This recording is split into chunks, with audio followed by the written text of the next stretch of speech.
famous for undertaking a number of polls, not only on politics, but also all subjects within the market. Good morning to you, Mr. Musa Dankwah.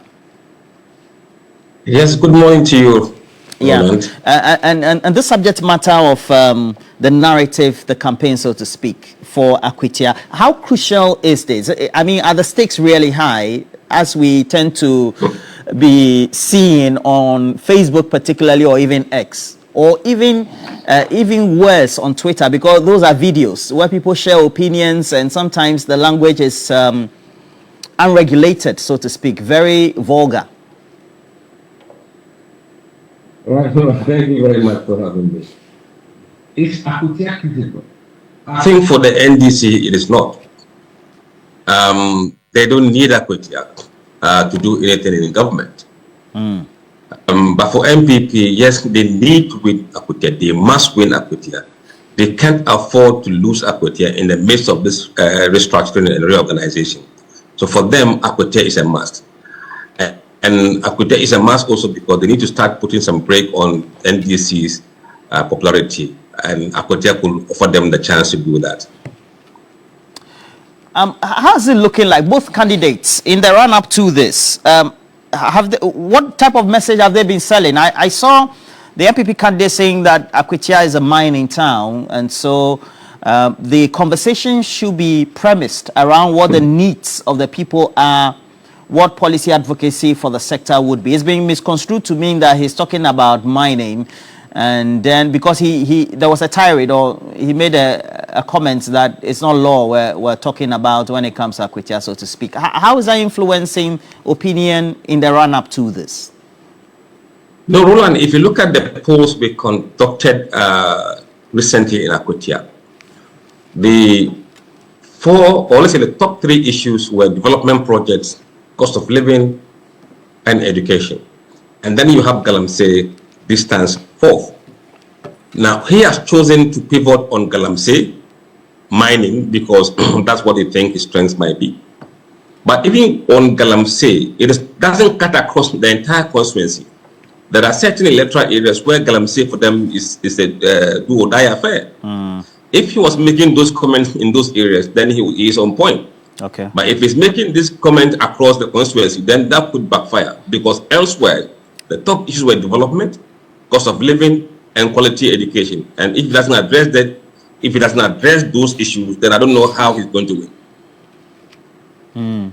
But you can give him credit, won't you? Because the NDC candidate is not talking either. He's not available on TikTok.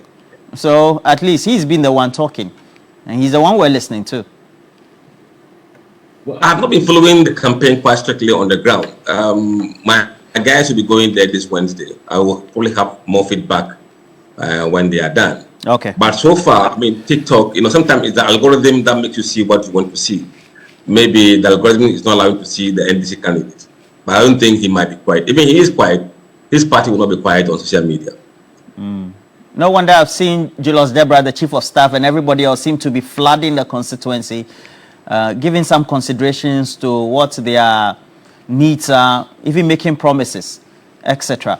But the substantive issue will be, and that is going to be phrased in this question, that the positive accolades of the John Mahama Nana Jinopoku Agyeman government regarding how well they have managed the economy, and then also extending to governance generally since they came into power, how is that likely to influence somebody's choice in this by-election? It would play a part, definitely to play a part. Now that they are in government, who have seen what they have done, if they are happy with it, they will reward the party with another seat. Now, if you look at the approval of the president in Akwatia constituency, about 46% approve and 40% disapprove. But you could see that the MPP's candidate at the time was doing about 3% better than Mahama's approval rate in the area, which means he was getting some benefit of his personal popularity in the area. Now, the problem for MPP and for the candidate is that they are not doing well across every part of Akwatia. There are areas that they should be doing well, and they are not doing that well. And that could be the problem they will face in the by-election. Now, if people's perception about NDC performance should permeate in the parliamentary candidates, then that could that could give the NDC candidate a boost in the polls. That thing about areas and pockets of police station, I don't understand. Explain to me. No, Akwatia has about 21 electoral areas, but the key ones are Wenchi, Godia West, Takrasi, Godia East, Apinaman, Kwame Kuma, Topreman, Kusi, Mount From, Saddams, and Okumani. Now, if you do well in these 10 areas, certainly you will win those areas. At the moment, in the poll, when we did head-to-head between MPP's candidate and the NDC's candidate, there are certain areas you could see vulnerability for the MPP's candidate. For example, in Apinaman, Apinaman is a strong MPP stronghold, but at the moment, their candidate is behind in the polls there. They cannot win Akwatia if they lose Apinaman electoral areas. But so far, you seem to give MPP the edge. I mean, slight lead. Yes, that's what I'm saying. The edge they have is because of three things that we've observed in the polls. They are ahead because they are currently leading among Ga-Adangbe groups, 51-46. They are leading among the Ewe group, 47-41. They are leading among the Bani group, 52-48. If this turns out to be true, then MPP will win the seat. But if these people don't do what they said they would do on election day, MPP will lose. Well, it's just a poll, right? You're picking information, so you don't decide that, right? No, I don't decide. But I'm saying that if they vote the way they told us they're going to vote, it's proportional. Okay. If MPP candidate wins Ga-Adangbe group, if they win the Ewe group, if they win more the Gani group, and they're already ahead in that can, there's no way NDC will win the seat. Yeah. But if it takes another way, then it could be a different story. Yeah. My last question, I'll pose same to my panelists, but first we'll go to you before I let you off. Because what I've learned from your polls is that sometimes you have certain inferences that tend to influence indicators, the overall choices that people will make. And you know that the MPP seem to have gotten itself in this situation where they are deciding to have their presidential primaries in December. So you find that key leaders in the race are trading tirades, vulgar language among themselves from all camps.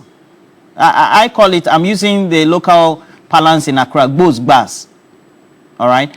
Now, those Bose Bas, the bombs they are throwing, how is that going to affect the factions or the supporters on ground, just in case? You know, they should be very careful in how they attack or defend themselves in these internal primaries. There's life after primaries, and they shouldn't make that life very difficult for themselves. They have to be moderate in how they attack each other, because you need total unity to win the election against any NDC candidate. If these fractures are really showing up the way they are, and people are not forgiving after the primaries, then I can't see how MPP will govern themselves again for the next election. All right, thank you. You always don't say much on these issues. I wish you well for the day. Executive Director for Global Info Analytics, Musa Dankwah. And Adam, yes. NDC is losing so far, according to Global Info Analytics, the most trusted election research source so far. Well, let me say good morning to our brother Musa Dankwah. One of the reasons why it is important to always do a research or survey into an election is also to inform your strategy. I say that an hour in politics is such a long time where a lot of things can change. And so whatever recommendations Musa Dankwah or whatever report that he got from the ground in his research is not cast in stone. We will study it, look at the areas where he thinks that we are not doing well, and work with it so that we can win the election. And so until the last ballot is counted, Roland, you cannot conclude that the NDC will lose Akwatia. I know that we are doing a lot to win that seat. Just yesterday, I saw that the Chief of Staff of the Republic, the Chief of Staff went to Akwatia with almost every party stalwart. I saw our former national chairman, the Honorable Fusuampofo. I've seen the Minister for Youth Development and Empowerment, George Opariado. I've seen the youth wing, the Green Army. They have also moved to the area to campaign. I've seen members of parliament are mobilizing to go there, led by our own chief whip and many others. It tells you that even though, like Musa said, in terms of numbers, we may not necessarily need the Akwatia seat, but we want to bring Akwatia to the majority side so that they can also experience good governance and leadership. And so we are doing everything possible to have Lawyer Bediako win the seat. And so his research, yes, we have taken it in good faith. We will not condemn him.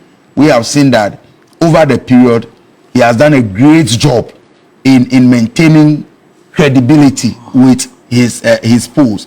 We cannot always agree with him, but sincerely, I must say Musa Dankwah has, over the period, earned for himself the accolade of being one of the most credible pollsters that we have. It is not always that his research will favor us, but we have taken it in good faith, and this should rather be a motivation for us to go and work hard. And so let me tell Musa that yes, we respect his polls, but we will take his findings as a motivation to go and work harder, so we turn the results in favor of the NDC. But you asked a question about the internal issues of our opponents, the NPP. Roland, and on a day like this, we remember fondly Dr. Edward Kofi Omane-Boamah. He had a profound phrase that he will always say whenever we're confronted with challenges within. He will tell you that organize, don't agonize. We have seen, Roland, that our opponents are at each other's throat, throwing tribal bullets at each other and what have you. But the most interesting thing in all of these internal challenges or chaos that the NPP is experiencing is the fact that some of the things that they accused NDC of, some of the things that they accused us of, some of the things that they said that we were behind and that they were lies, they were propaganda, they are the things they themselves are saying now. For example, over the weekend on social media, recall when Malik Basintale raised issues with some practices. I don't want to repeat them. That some things that he said Dr. Bawumia was engaged in, even as a Muslim. They came hard at him. In fact, the NPP, the kind of things they did to Malik over that issue. You recall these issues around alcohol, pork, and other things. Those conversations, alcohol, like I said, I don't want to get into it. Those are things that the way they came hard at Malik Basintale. But today on social media, NPP folks are throwing, they are accusing Dr. Bawumia, and they are accusing each other of some of these things. Look at Dr. Brian Achampong. I have met him in Parliament. When the Ayawa Sowers who gone by election violence occurred, and the NDC accused him of being the mastermind behind the chaos, the NPP denied. But today, NPP folks have printed a flyer calling it 10 sins of Dr. Brian Achampong. And one of the things, but it is the first thing they stated, that he masterminded the Ayawa Sowers who gone election by election violence, that people were butchered, people were shot, and all of that. So all of a sudden, the things that they said we were lying, the NDC was lying, it was propaganda, they themselves are now throwing it at that they are saying it, they are revealing it. So time has really vindicated us in the NDC. Recall the issues about buying of hotels and how they went after Honorable Samoluku Jeto Ablakwa. Look, within that period, because I have worked with Honorable Ablakwa, the way the NPP came at him, accused him, insulted him, look, denigrated him for calling out Dr. Brian Achampong in his attempt to buy the Snit hotels. today, MPP members, people close to Dr. Baumia and people close to Kennedy Japan and co are the people mentioning that when he had the opportunity as a cabinet minister, he wanted to buy state hotels. So all of a sudden, it is no more an NDC propaganda. So we are taking notes. We are taking notes because all the things that they described as lies and propaganda from us are being re-echoed by them, and they are saying it so loud that we have the receipts. We are keeping the receipts. Today, if it was the NDC that accused Kennedy Japan of being reckless or being, say, irresponsible in his commentary and what have you, he would have come after us. And those are the things that they did in the past.